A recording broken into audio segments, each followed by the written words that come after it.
Bismillahirrahmanirrahim. Assalamualaikum warahmatullahi wabarakatuh.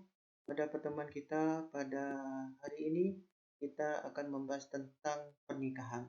Sebelum kita masuk kepada materi inti, marilah kita saksikan bersama video yang akan saya tayangkan.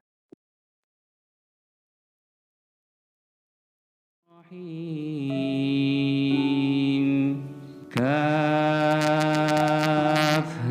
يا عين صاد ذكر رحمة ربك عبده زكريا إذ نادى ربه نداء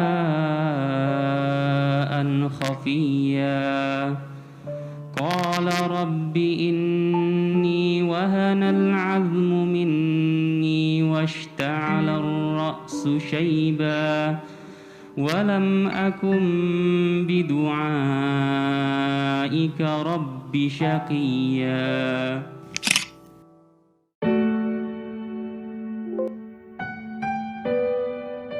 Faris dan Askia, mintalah cinta kepada Allah, maka kita nggak capek-capek amat menjalani hidup ini. Karena banyak orang di dunia ini hari ini menderita karena memperjuangkan cinta dan mengikhtiarkan cinta. Tapi kita minta dikaruniakan kepada Allah given, sehingga setelah itu kita bisa fokus pada hal-hal yang lain dan cinta selalu melandasi urusan-urusan kita karena semuanya dikasih sama Allah. Makanya kata sakinah mawaddah warahmah itu diturunkan sama Allah. Huwallazi anzala sakinata fi qulubil mu'minin liyazdadu imanan ma'a imanihim. Jadi sakinah itu sesuatu yang memang Allah kasih, Allah turunkan. Dari sisi Allah kemana? Ke hatinya orang-orang yang beriman, supaya bertambah iman mereka di atas iman yang sudah ada. Maka terus minta kepada Allah. Saya terima nikah dan kawinnya Askia Rahmah binti Agus Puji Raharjo dengan mas kawin tersebut tunai.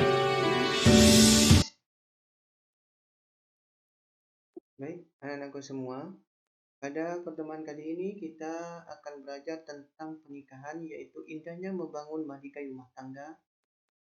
Yang akan kita pelajari yaitu KD 36, menganalisis dan mengevaluasi ketentuan pernikahan di dalam Islam.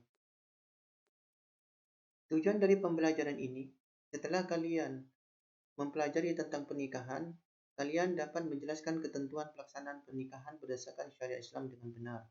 Yang kedua, peserta didik kalian dapat menjelaskan dalil-dalil tentang ketentuan pelaksanaan pernikahan berdasarkan syariat Islam dengan benar. Yang ketiga, melalui model pembelajaran discovery learning dan problem based learning, peserta didik mengidentifikasi ketentuan pelaksanaan pernikahan berdasarkan syariat Islam. Pengertian pernikahan, apa sih yang dimaksud dengan pernikahan? Nikah mempunyai dua arti, yaitu yang pertama, nikah menurut bahasa, dari segi bahasa, berarti mengumpulkan, menggabungkan, atau menjodohkan. Sedangkan nikah menurut syariat Islam, yaitu akad yang menghalalkan pergaulan antara laki-laki dan perempuan yang bukan mahramnya, yang akan menimbulkan dan kewajiban masing-masing. Jadi ketika suami istri telah sah menjadi pasangan suami istri, maka seorang laki-laki, suaminya itu akan mempunyai hak dan kewajiban kepada istrinya, sedangkan istri juga mempunyai hak dan kewajiban terhadap suaminya. Dalil pernikahan, Allah Subhanahu wa taala berfirman di dalam Al-Qur'anul Karim, A'udzu billahi minasyaitonir rajim. Bismillahirrahmanirrahim. Wallahu ja'ala lakum min anfusikum azwajan wa ja'ala lakum min azwajikum banina wa hafada. Min azwajikum banina wa hafadatan wa razaqakum minat thayyibat. Afa bil batil yu'minuna wa bi ni'matillahi hum yakfurun. Artinya Allah menjadikan bagi kamu istri-istri dari jenis-jenis kamu sendiri, dan menjadikan bagimu dari istri-istri kamu itu anak-anak dan cucu-cucu, dan memberimu rezeki yang baik-baik.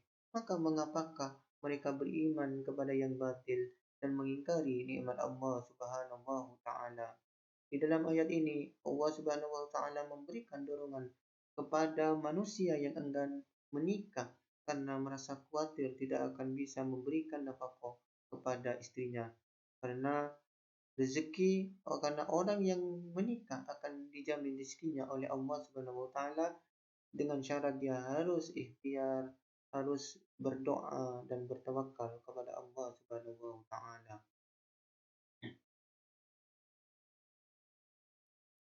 Tujuan dari pernikahan. Yang pertama, terciptanya hubungan antara laki-laki dan perempuan yang bukan mahram dalam ikatan suci yang halal dan diridhoi oleh Allah Subhanahu wa taala. Tujuan yang kedua yaitu mendapatkan keturunan yang sah dari hasil pernikahan. Tujuan yang ketiga, terpeliharanya kehormatan suami istri dari perbuatan zina. Tujuan yang keempat, terjalinnya kerjasama antara suami istri dalam mendidik anak di dalam kehidupannya. Tujuan yang keempat, terjalinnya silaturahmi antara keluarga besar pihak suami dan pihak istri.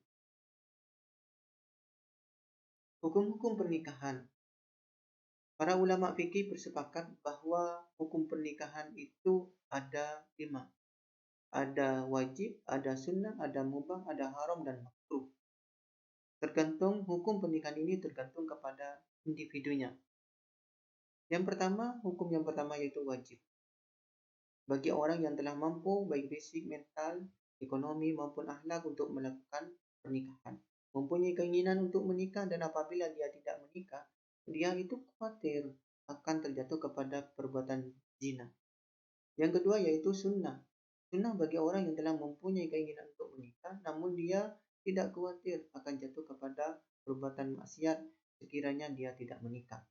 Mubah bagi orang yang mampu dan aman dari fitnah, tetapi dia tidak membutuhkannya atau tidak memiliki syahwat sama sekali, seperti orang yang impoten atau lanjut usia, atau yang tidak mampu nafkahi sedangkan dengan syarat wanitanya rela. Dengan syarat tersebut wanita harus wajib. Yang keempat, haram bagi orang yang yakin bahwa dirinya tidak akan mampu melaksanakan kewajiban-kewajiban pernikahan, maka hukum pernikahannya adalah haram. Yang hukum yang terakhir yaitu makruh bagi orang yang ingin menikah tetapi dia belum mampu memberikan nafkah kepada istri dan anak-anaknya. Kemudian anak-anakku semua, pembahasan yang terakhir pada pertemuan kita pada hari ini yaitu tentang rukun-rukun nikah. Rukun nikah ada 5 anak-anakku, yaitu pertama ada calon suami. Tidak mungkin di dalam pernikahan itu hanya ada calon istri tapi tidak ada calon suami. Yang kedua adalah calon istri. Yang ketiga ada wali nikah. Wali nikah ini pihak dari keluarga istri, laki-laki dari keluarga istri. 2 orang saksi. Yang terakhir ada ijab dan kabul. Wali nikah ini anak-anakku ada 2, ada wali nasab. Wali nasab ini adalah keluarga istri dari pihak ayah. Jadi kalau tidak ada ayahnya, mungkin ayahnya mempunyai kakak, maka yang berhak menjadi walinya adalah kakaknya, pamannya dari pihak istri.